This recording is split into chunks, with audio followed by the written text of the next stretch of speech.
Everyone, today we are gonna see about Scottish Chaucerians. Welcome to NetSedD and HelpNet Aspirants. Welcome you all for the today's PPT on Scottish Chaucerians. Scottish literature began towards the beginning of the century with the King James I of Scotland. Scottish literature has begun with James I of Scotland. The first phase was followed by James I, and second phase was followed by three poets like Robert Henryson, William Dunbar, and Gavin Douglas. So these are the three people. So they are called Scottish Chaucerians, and they are called Scottish Chaucerians because they followed the style of Chaucer. So Scottish Chaucerians, James' work and in his work The King's Squire represents the first phase of Chaucerians. James I as represented in his work The King's Squire, that represents the first phase of Chaucerians. The poems of Robert Henryson, William Dunbar, and Gavin Douglas represents the second phase of Scottish Chaucerians. James I, has written a work called The King's Squire. It is a short series of courtly love poems written in rhyme royal stanzas. Robert Henryson wrote Testament of Crusade, and it's the Testament of Crusade. It's continuing, and it's a critical rewriting of Chaucer's Troilus and Cressida. And next we are coming to William Dunbar.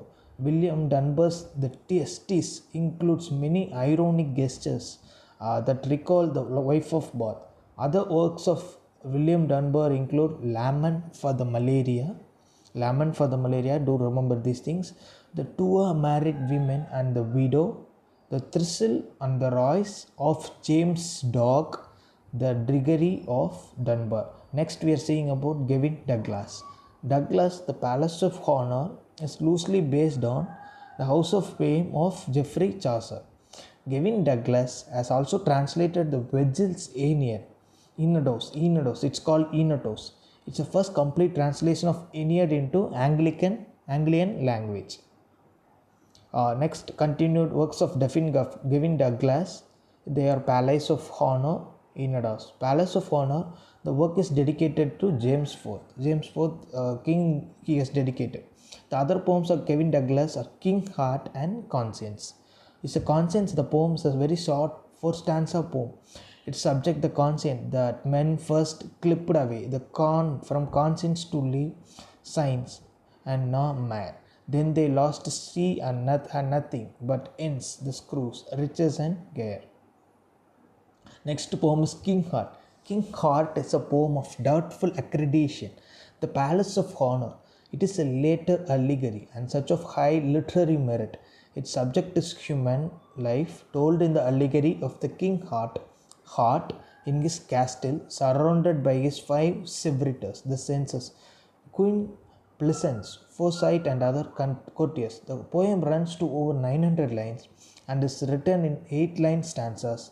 The text is preserved in the Maitland folio manuscript in the Pepsian Library, Cambridge. It is not known to have been printed before 1786, when it appeared in Pinkerton's Ancient Scottish Poems. Next is Robert Henryson. Works of Robert Henryson. There are the Moral Fabulists of Aesop the Phrygian. The Testament of the Crusade is a narrative poem of 616 lines. Do remember these things in Middle Scots, written by the 15th century Scottish marker Robert Henryson. It is his best known poem.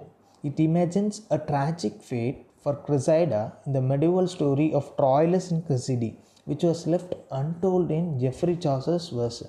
In Geoffrey Chaucer's version, it was untold, the Troilus and Cressida story.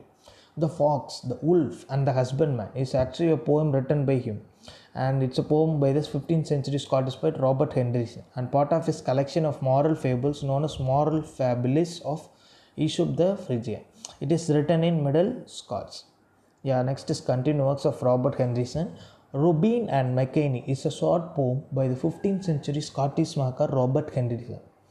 It is an early example of Scottish pastoral. It's actually a Scottish pastoral, type of pastoral. It's written in a form of ballad stanza and is almost unique of its kind. The Tale of the Cook and the Jasp. It's a Middle Scots version of Aesop's fable. The Cock and the Jewel by the 15th century Scottish poet Robert Henryson. It is the first in Henryson's collection known as the Moral Fables of Aesop the Phrygian. The Cook and the Jasp is framed by a prologue and it has some moralities and as the first poem in the collection.